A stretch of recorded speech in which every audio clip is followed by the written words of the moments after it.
Remember, and I've talked about this so much before, this is neuroscience.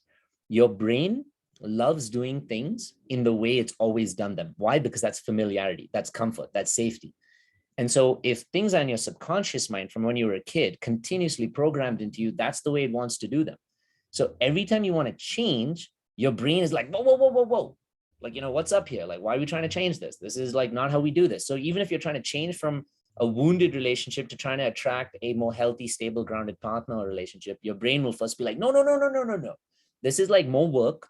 This means trying to find a new way to do things. This means I can't bring out my old fucking mechanisms and patterns and whatever else. And so it'll convince us to try and go back, which is why we need to have a clear-cut like pattern. We need a clear-cut plan for how we can actually do our healing and change codependency.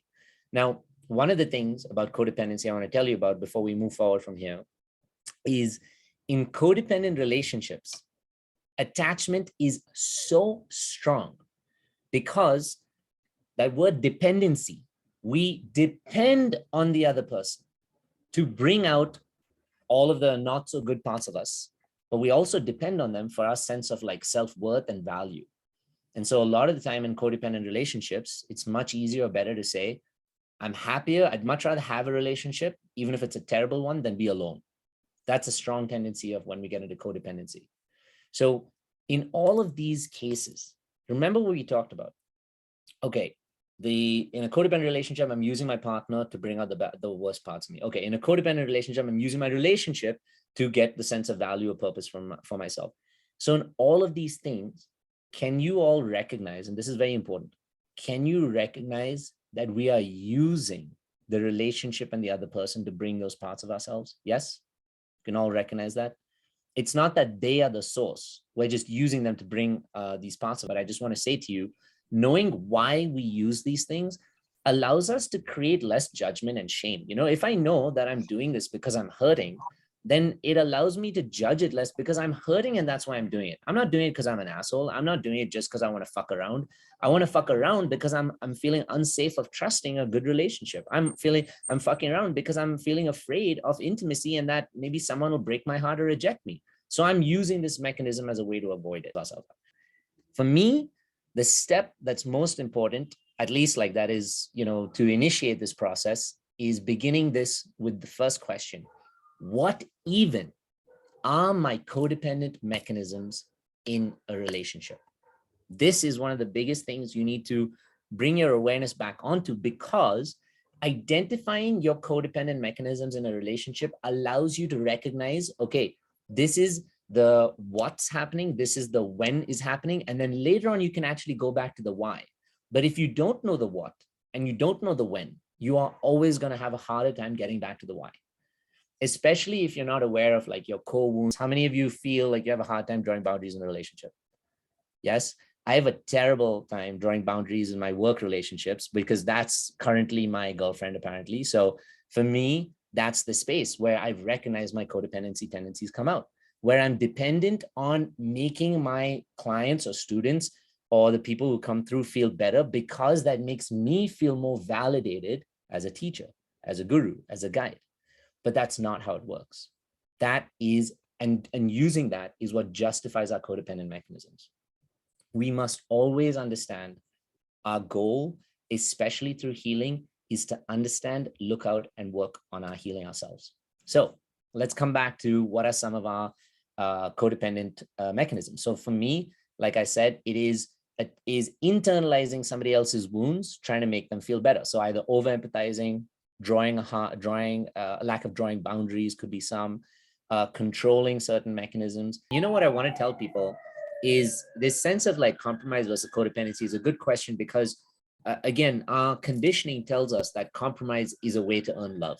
And that's terrible. That makes us very submissive, makes us abandon ourselves, make us feel like I have to therefore please someone else for me to be loved, because that comes from our wounded mechanism. When we really, my favorite statement and my favorite belief in the world is that when you are so full of love yourself, it is impossible for you not to be able to radiate that love into your relationships. So when you are so full of love, of owning your needs and whatever else, You recognize when your partner needs something, you don't see it as a sacrifice or a compromise. You recognize it as something that furthers the relationship, but doesn't abandon you. And that's something like, for example, my partner, she's like new in Mexico and something happened and she's like, I need you to show up. And in that moment, it was not a moment where she was like, hey, can you just fix the sink? You know, and while I was working, she was stuck in a different place with like an Uber, blah, blah, blah, whatever else. So that was a moment I was like, okay, I need to take care and protect this person. It's my responsibility. I don't feel like I'm sacrificing my work. I need to draw a boundary with my work here and say, I need to show up there. But in another moment where it's just like, hey, can you come hang out with me? Can you do this? Those are moments where I'm like, no, I'm sorry. Like, you know, this is where I need to show up for right now. I will come back in my, like, you know, the free time or my break or in the evening, blah, blah, blah. Because you feel so content with who you are in that moment, you can draw a boundary where you need to easier, and a boundary from protecting you from sacrificing yourself for, you know, other people. And like you just said very validly, that connection and that validation and those like, and in truth be honest, sometimes just morsels of emotional validation for people, right? Sometimes we'll give up so much of ourselves just for little bits from them. When you use your two examples, it's like if you have something that you need to do that you can't, you know, spend time or, you know, do something for someone else. I'm not necessarily saying it in that aspect. It's like, let's say you call me, hey, Liz, let's go somewhere this weekend. All right, cool. Let's go.